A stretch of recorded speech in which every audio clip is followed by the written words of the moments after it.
Namaskaram, everyone.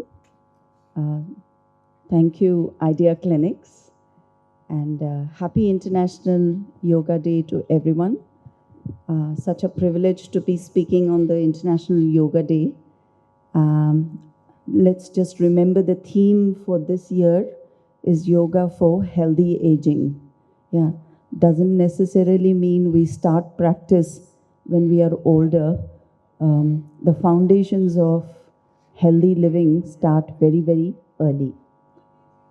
So before I start, I just want to acknowledge the masters, the source of yoga. So first of all, I'd like to acknowledge Sage Patanjali, who systematized yoga. So salutations to him.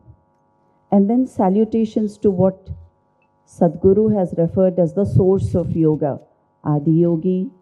Some of us refer to him as Dakshinamurti. So salutations to these and the whole lineage of masters from whom we have derived this deep, deep science of spirituality. So today, Dr. Bhavani has asked me to just speak to you all. So I won't stand a lot in between you and the wonderful practice that is going to start soon, but very briefly introduce to you the concept of yoga through the Yoga Sutras. So bear with me for a few minutes. Now, why are we talking about yoga in a scientific conference today? Of course, it is the International Yoga Day, but as you remember, the WHO definition of health, not just absence of disease, but also mental, emotional, and spiritual well-being. So all these aspects are important for health. And yoga, although originally it was conceived as a way of spiritual pursuit, the framework of yoga is very much entrenched in health. And this entirety of health, physical, mental, emotional, and spiritual. So I wanted to just take you through a couple of sutras because there is no way of talking about Yoga Sutras without quoting some of them. Patanjali defined yoga as Chitta Vritti Nirodha. And he refers to these two things, vrittis and kleshas. You may say, why would you want to cause reduction in the fluctuations of the mind? Because mind is so important for us, you know, our jobs, what we do, what we think, everything depends on the mind. So why is Patanjali talking about cessation of the fluctuations of the mind? But, so here is the interpretation. These fluctuations, which are referred to as vrittis, they almost cause some sort of a veil, and they cover the deep inner light. And so unless these fluctuations settle down, the inner light is not revealed. So that is one part that he talks about. The other thing that he talks about is kleshas, and he defines it as avidya, asmita, raga, dvesha, abhinivesha. So these kleshas are the modifications of the mind, and these are, as per the Yoga's, two things that he references. And at the heart of the Yoga Sutras is this vritti samskara cycle. Whatever we think, whatever we do, leaves an impression, which is called the samskara. The samskara stays in a dormant state and it drives your actions, your thoughts. Again, it deposits the samskaras and the tendencies. So this cycle of thoughts, actions, tendencies keeps repeating itself, and then you're caught in the cycle of suffering and etc. So how do you open this? How do you break this? So the two suggestions that come from Patanjali's Yoga Sutras are, number one is the practice of Kriya Yoga. Kriya Yoga has been defined in many ways in many schools of many disciplines. But as per the Yoga Sutras, it is tapas, swadhyaya, ishwar pranidhanani. Tapas doesn't necessarily mean that we stand in the tree pose on a single leg, etc. Tapas means that austerity which comes when you are able to withstand the discomfort that comes when you're opposing these tendencies. That is tapas. Swadhyaya is all your efforts to study the self, the deeper self. And Ishwar Pranidhanani is offering all the fruits of action to the divine consciousness.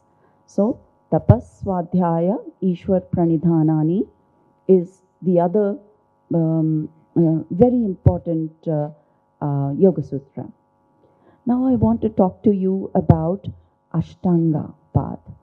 So the other thing that Patanjali offers as a way to deal with the kleshas and the vrittis and to liberate yourself from this is the Ashtanga.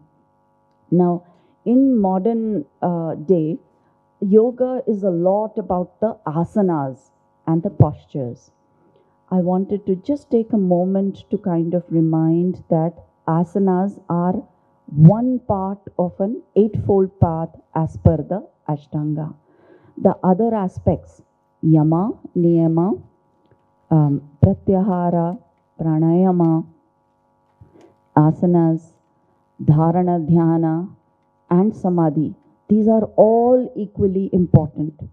If we do not prepare our body with yamas and niyamas, our system with yamas and niyamas, there is no way we can go deep into an asana or deep into what yoga is meant for. So I wanted to emphasize that one part, that Ashtanga is, and yoga means 8 things, not just the asanas. Let us talk briefly about what he said about asanas. So Patanjali said, asana sthira sukham asanam. That means an asana should have sthiram, stability, and sukham, a level of comfort. So these two aspects are important. If we are torturing our body to get into a perfect position, that can't be an asana, because there is no way you can still your mind with an uncomfortable body. So that is another thing he has spoken about.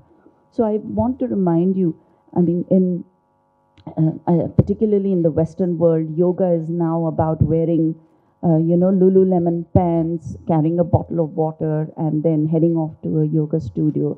Yoga is much more than that. And so the other thing that he has said about asana, I'd like to quote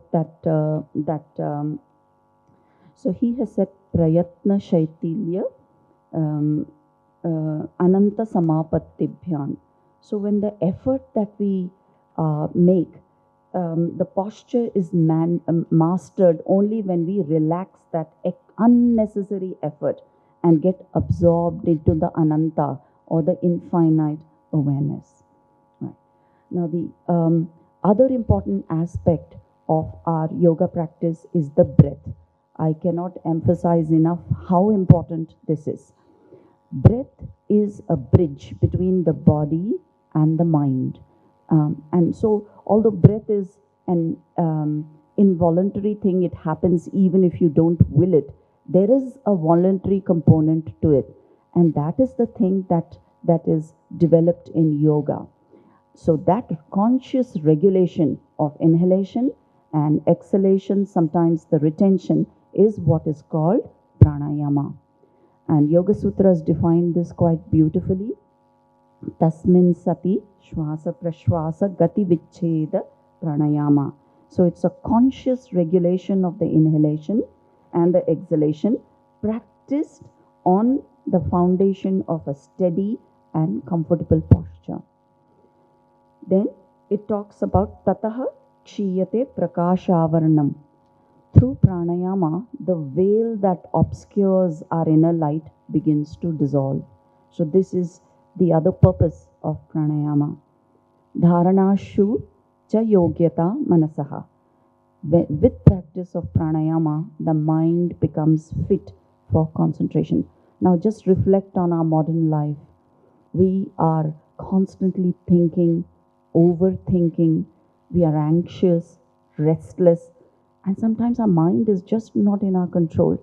Imagine having a tool which can straight away help you regulate that and the amount of peace you can access from this. So, this tool is available for us. When do you start yoga practice? You can start if you're in your 70s or 60s or 50s or whatever age. But it is far more difficult when we start early. It is much more wonderful if we start in childhood. So if we introduce our children to this practice, the benefit can be immense and they can go much more deeper into the practice. I also wanted to say one word about protecting your practice. If we do not protect our yoga practice, it will just be swept away in the busyness of life.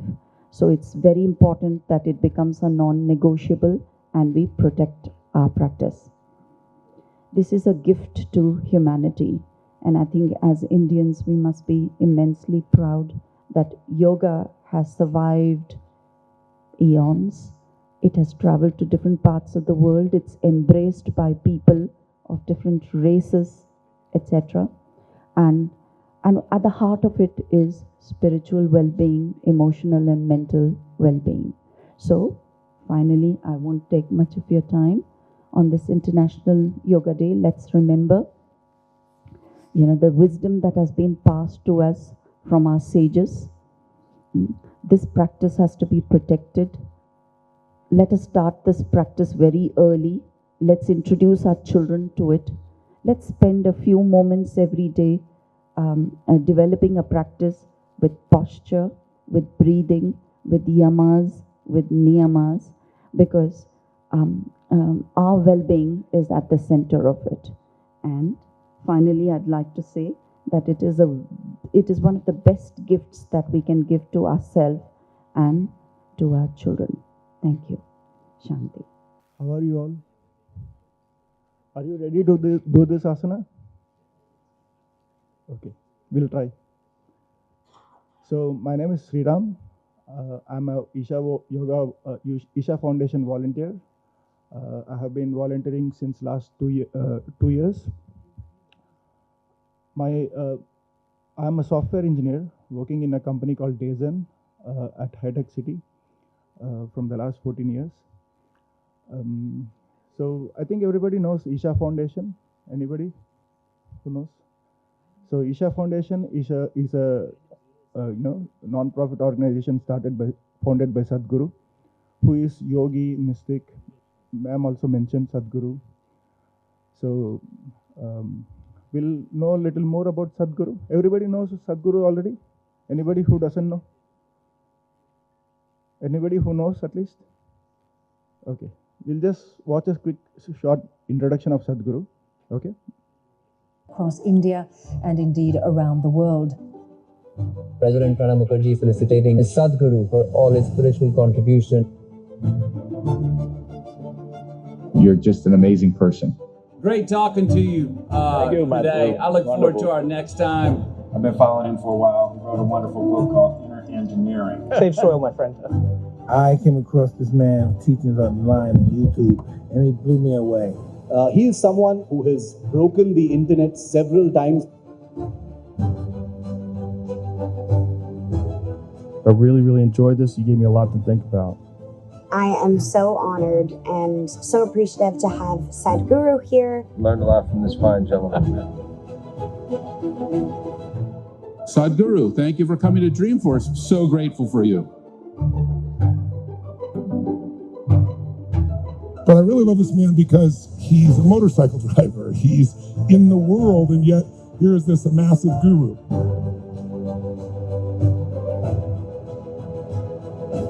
What do we need to do to kind of reset ourselves? Well, it's in engineering. We needed a kickstart. Mind-blowing. We have engineered the outside world in so many ways, but we have done nothing about this one. If you want to know well-being, in is the only way out.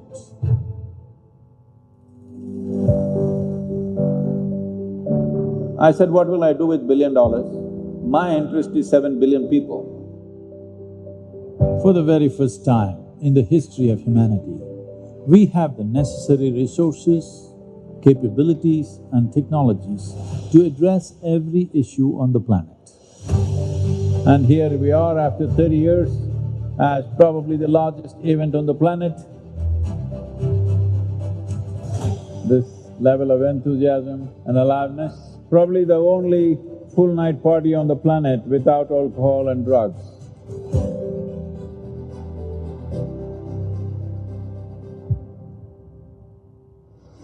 All of us come from the same soil, all of us eat of the same soil, all of us die and go back to the same soil. So soil is a unifying force.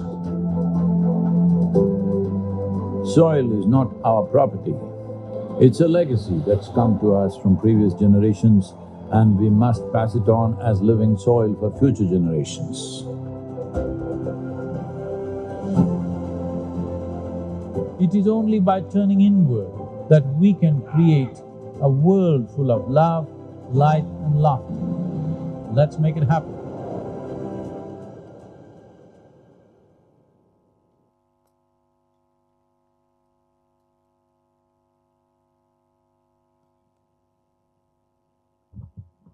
So in this session, we'll go through some yoga meditations guided by Sadhguru. So Sadhguru has also told us how to create a success in our lives by creating a well-established mind. We'll know more about it from him, okay?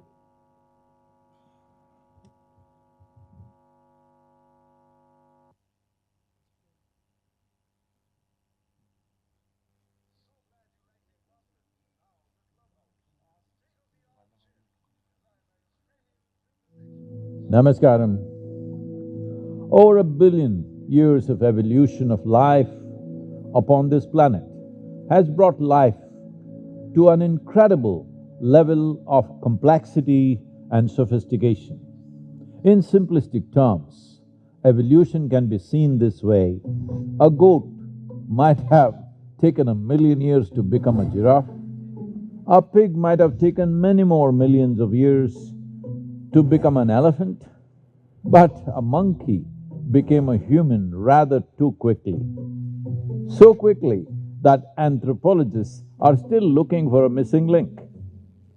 As per the DNA scientists, between you and a chimpanzee, the DNA difference is only 1.23%. 1.23% is not a great percentage.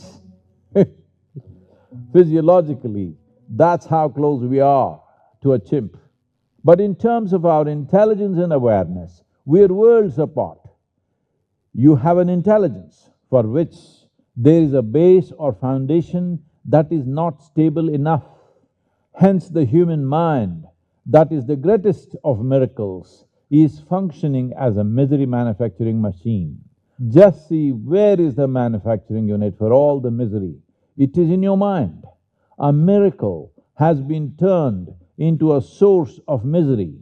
Once your intelligence turns against you, your chemistry will also turn against you. Now you feel like the whole world is against you. Human misery has been given exotic names like stress, tension, anxiety, depression, mania, madness. Call it what you want. Essentially, your intelligence has turned against you. Your intelligence is not working for you but against you. The very sharpness of one's intelligence has become the source of injury and damage. There are simple but powerful ways that can, step by step, transform your mind into a miracle, creating a life that is miraculous and fulfilling, the destiny that you wish to create for yourself. Use the power of your mind, to create a glorious life of love, joy, bliss and prosperity, above all, of fulfillment. There is a beautiful story in the yogic lore. A man went for a walk and accidentally wandered into paradise. After the long walk, he felt a little tired and thought, "I wish I could rest somewhere." He saw a beautiful tree with wonderful soft grass beneath it, so he went and slept on the grass. After a few hours, he woke up, well rested. Then he thought, "Oh, I'm hungry. I wish I had something to eat." He imagined all the delicious foods he wanted to eat, and they appeared in front of him. There the service is like that. After enjoying a sumptuous meal, the man thought, "Oh, I wish I had something to drink." He imagined all the drinks he desired, and they all appeared before him. In yoga, the human mind is referred to as Markata, or a monkey. Because of its nature, the word monkey has also become synonymous with imitation. If you say you're monkeying someone, it means you're imitating them. This is the full-time job for your mind. Thus, an unsettled mind is referred to as a monkey. When this monkey became active, the man who went to paradise, he thought, "What the hell is happening here? I asked for food and food came. I asked for drink and drink came. Maybe there are ghosts around here." He looked around and the ghosts came. The moment he saw them, he became terrified and said, "Oh, there are ghosts around here, maybe they will torture me." The ghost started torturing him and he began to scream and yell in pain. Then he said, "Oh, the ghosts are torturing me, they are going to kill me," and he died. The problem was, he was sitting under a wishing tree or a kalpa vriksha. Whatever he asked for became a reality. A well-established human mind is referred to as a kalpa vriksha. In this mind, whatever you ask for becomes a reality. In life, you are constantly sitting under a kalpa vriksha. So you need to develop this mind to point of becoming a kalpa vriksha or a wishing tree, not a source of madness and misery, but a miracle. Let's boom. So, we'll now start our first yogic practices. We'll start with some basic neck practices. Is that okay? Yoga for success, the neck practices. Both the neurological and the energy systems branch out in a big way between the shoulder blades and above. So keeping the neck region in a good condition is very important. Within 3 to 4 minutes of doing these neck practices, you will distinctly see that you are much more alert and the lethargy in the body will be obliterated. There is a higher level of neuronal regeneration. Memory and intellectual sharpness also improves. Now we will do a certain set of practices for the neck. This will help you to relax the stiffened muscles in the neck and shoulder region. We will look at the first 3 neck practices now. Please observe. We will first observe how to do. We'll stand with your feet comfortably apart and parallel to each other. Keep your arms and make sure your neck is loose like a rope. No stiffness of any sort. Eyes closed. As you exhale, slowly and gently lower your chin to your chest. This is the starting position. Now, as you inhale, gently bring your head up and take it back. As you exhale, bring your head down to your chest. This is 1 cycle. You would do this 3 times. Now we will see the second neck practice, As you inhale, slowly and gently turn your head to the right to the extreme point that you can turn. As you exhale, bring it back to the center. Now, as you inhale, slowly and gently turn your head to the left to the extreme point that you can turn. As you exhale, bring it back to the center. This is one cycle. You would do this 3 times. And now we will see the third neck practice. As you exhale, slowly and gently bring your right ear towards your right shoulder to the extreme point you can go. As you inhale, bring it up. As you exhale, slowly and gently bring your left ear towards your left shoulder to the extreme point you can go. As you inhale, bring it up. This is one cycle. You would do this 3 times. Now we will do 3 cycles of the first 3 neck practices together. Please stand.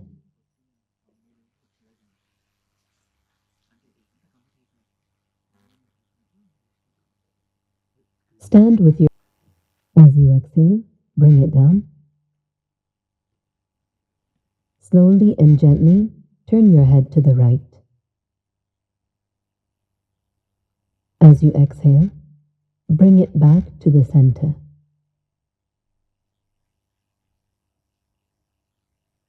Now, as you inhale, slowly and gently turn your head to the left. As you exhale, bring it back to the center. Second cycle, right side.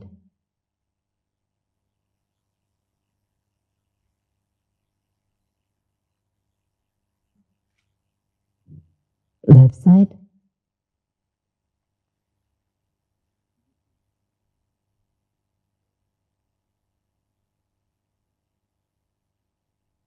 Third cycle. Do it slowly. You can even hold the stretch for a moment and then come back.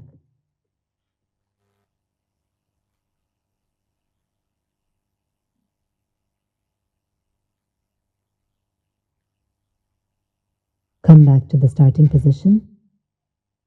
Now we will do the third neck practice. Again, your head is straight, eyes closed.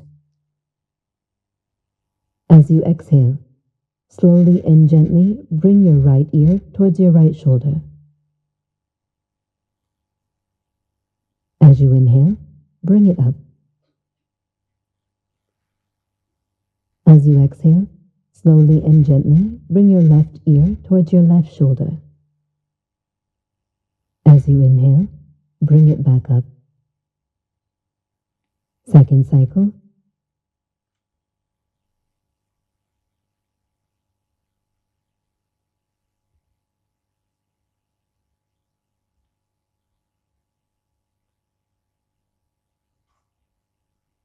Third cycle. It is an exhalation as you lower the head. It is an inhalation as you bring it up.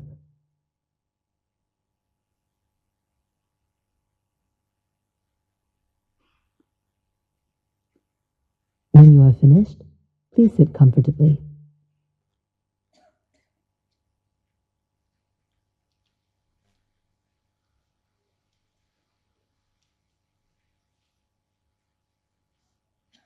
Now we will learn the fourth and fifth neck practices. Again, feet are comfortably apart and parallel to each other.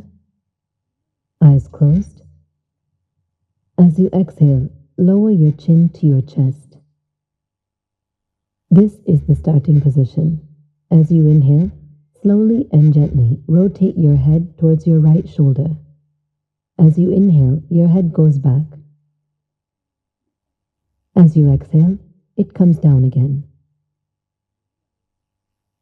Then switch and rotate in the opposite direction.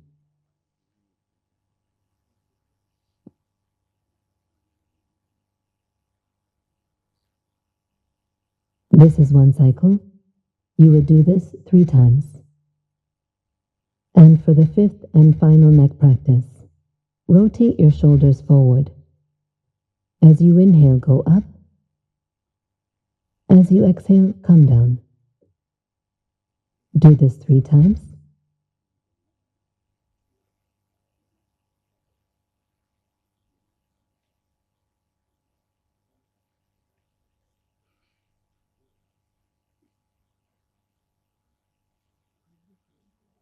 Now rotate your shoulders backward. As you inhale, go up. As you exhale, come down. Do this 3 times.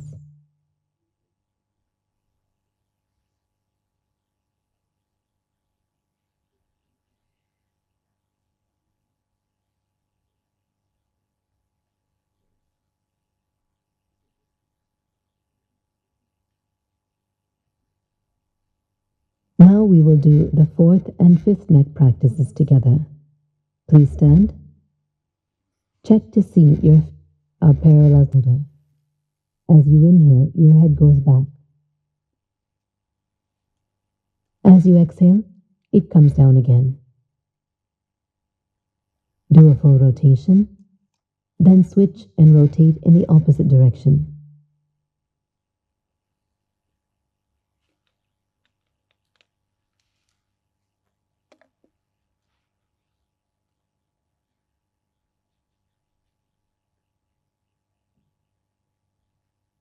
We will do 2 more cycles. Second cycle, rotate towards the right shoulder.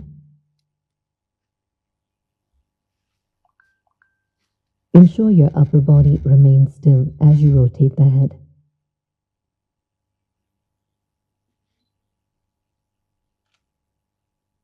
Switch directions and rotate towards your left shoulder.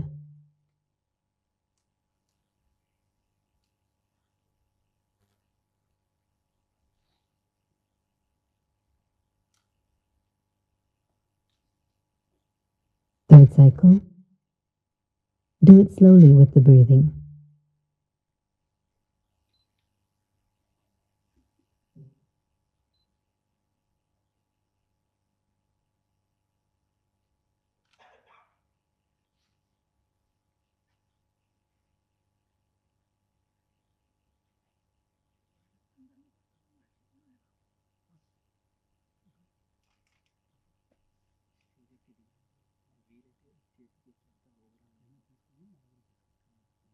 And now we will do the 5th neck practice together.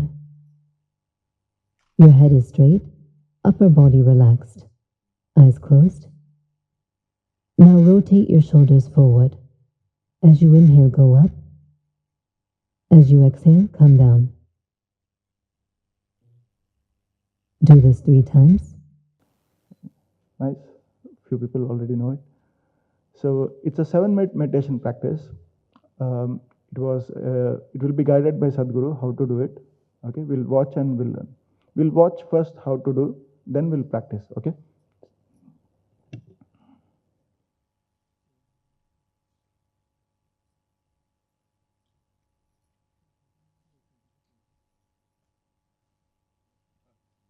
We will make use of the thought and breath consciously to move into meditation, as your thought and your breathing is always there with you. Let's work with what we have.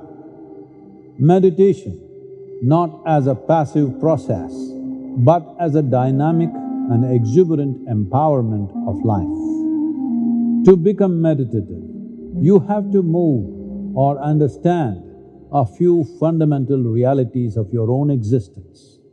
Your body is an accumulation of the food that you have consumed, or it's just a piece of this planet. The question is only, if you get it now, you will become meditative. Or one day, we may get it from the maggots, but it's a bit too late. What we call as our mind is a heap of information and impressions that we have taken in. Whatever we accumulate, it can belong to us, but it can never become us. So the body is yours, the mind is yours, but it cannot be you. These are 2 instruments of life that you have gathered But that is not you, and you can effectively use this in miraculous ways only if you have this little distance between you and the body, between you and the mind. Here we shall start with the simplest step towards meditativeness, a minimum of 7 minutes a day. You definitely can do this.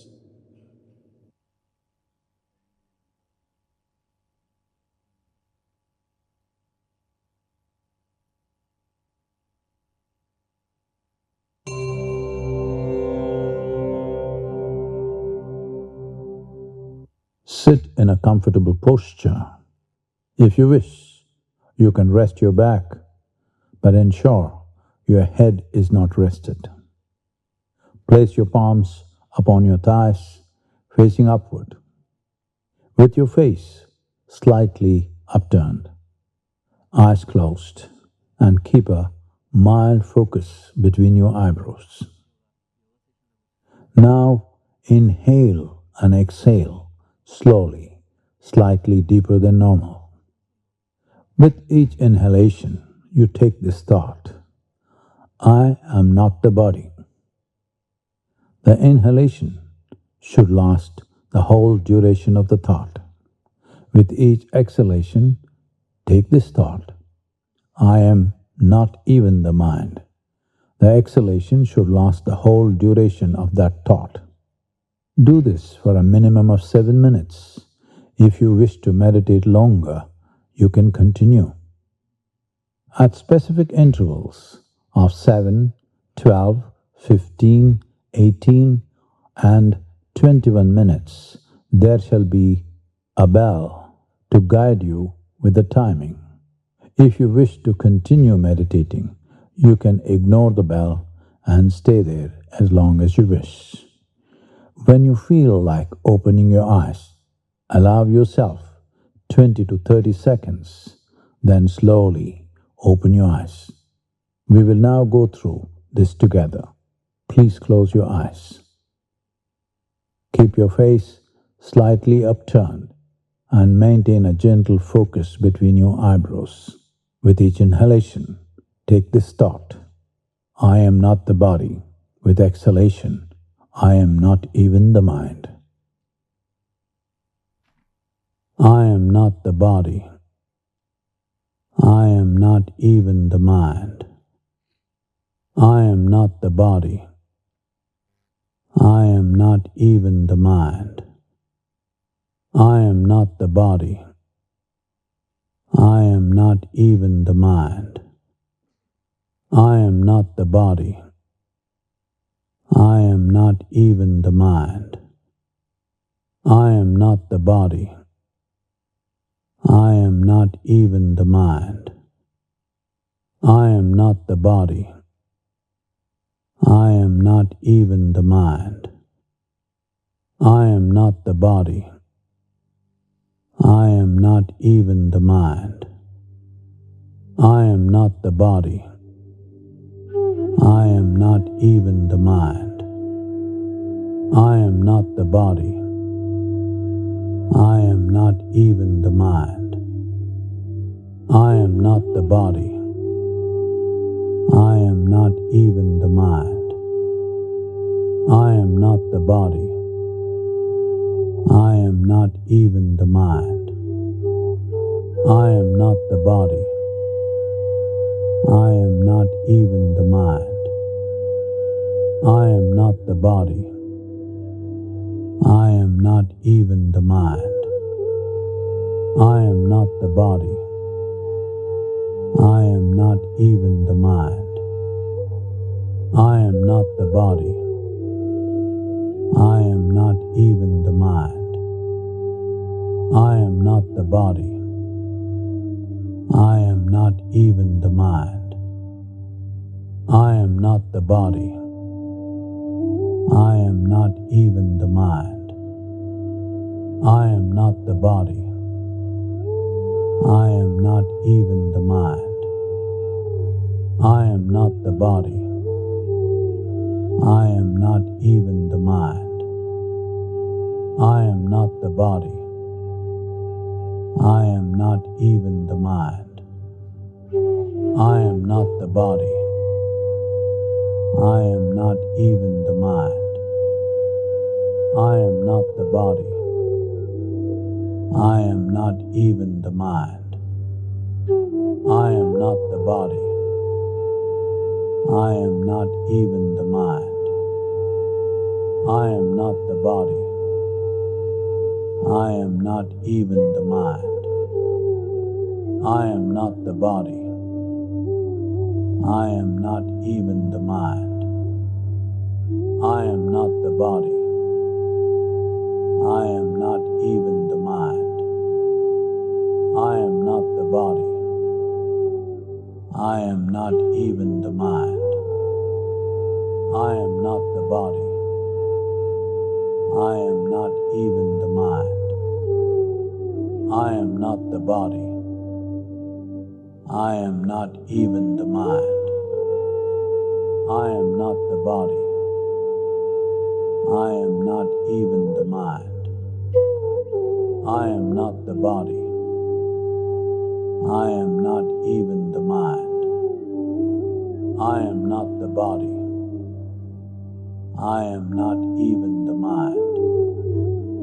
I am not the body.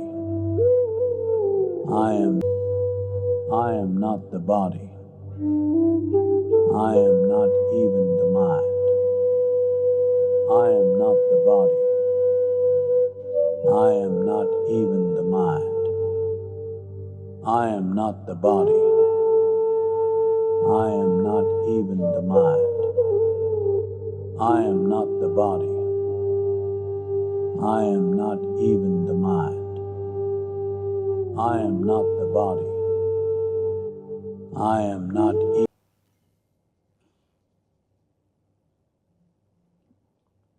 You can slowly open your eyes.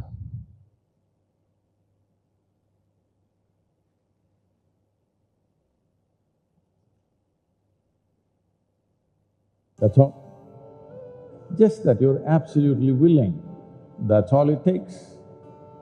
And this is one thing you must learn, you never become an experienced meditator because that means you really screwed yourself up. Meditation is like a fresh blossom every time. Every time it's a new possibility. It is not something like, I have done 20 years of meditation, so I'm an experienced meditator. There is no such thing. So just because you have raised, let's say, a garden for last 10 years, does it mean to say, this time around, this season, you don't even have to put the plant, it will anyway flower. Or you don't even have to water it, it'll anyway flower. You don't even have to take care of it, it'll anyway flower because you're an experienced gardener. Is it so? No, you have to do everything properly once again, only then it'll flower, isn't it? Maybe how to maintain the soil, how much water, how to manage this, maybe experiences added to that aspect. But flowers will not come because you're experienced. Nothing in life will happen because you're experienced. Once again you have to do it right, isn't it? Huh? So meditation, you never become a senior meditator. Every time you sit like this is the first time in your life. Only then it'll work best.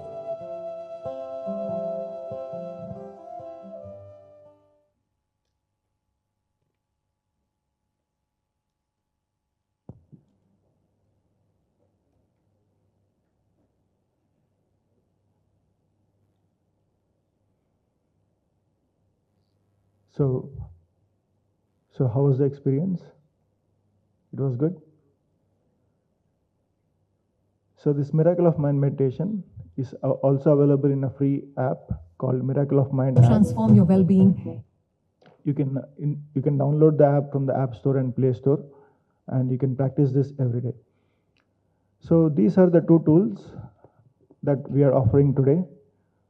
I'm calling them as tools because a tool is something, it will work only if you use it, isn't it?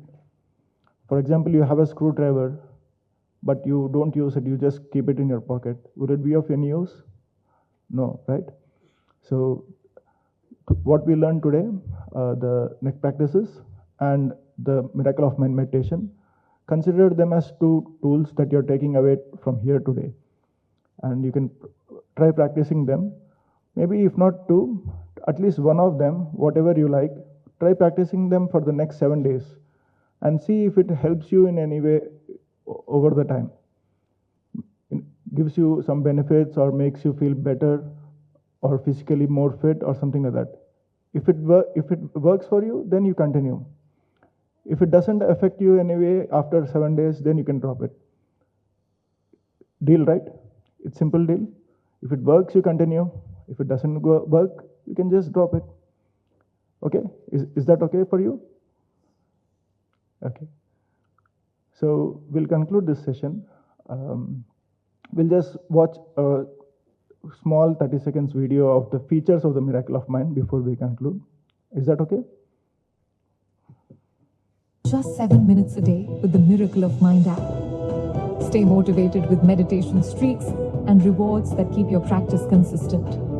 Connect directly with Sadhguru's teachings through personalized guidance. Immerse yourself in mystic radio with calming sounds for every moment. Own your day in just 7 minutes. Download the Miracle of Mind app now. It's been a wonderful experience of having you all here. Thanks for your time. Thanks for giving us this 1 hour. Namaskaram. A couple of more minutes. I want your attention here. Idea Clinics is a preventive health organization, and it provides home care. We believe in, we really believe that clinical care can be provided at home, and to this extent, Idea Clinics proudly launches diabetes-related home care app called Dr. Dia. Can you just? I request you all to,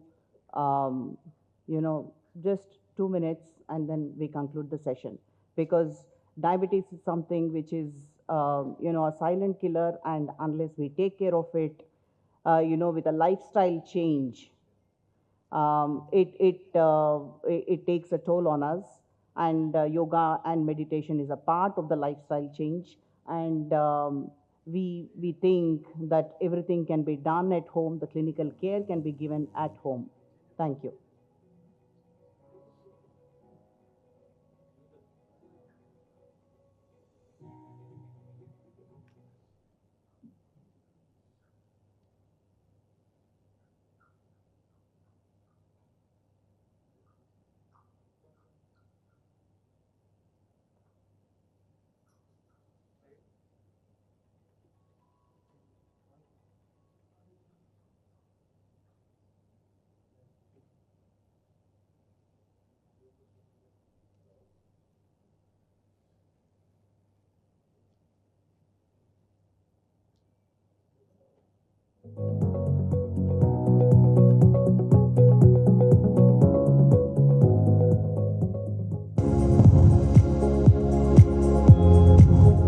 Diabetes in old age.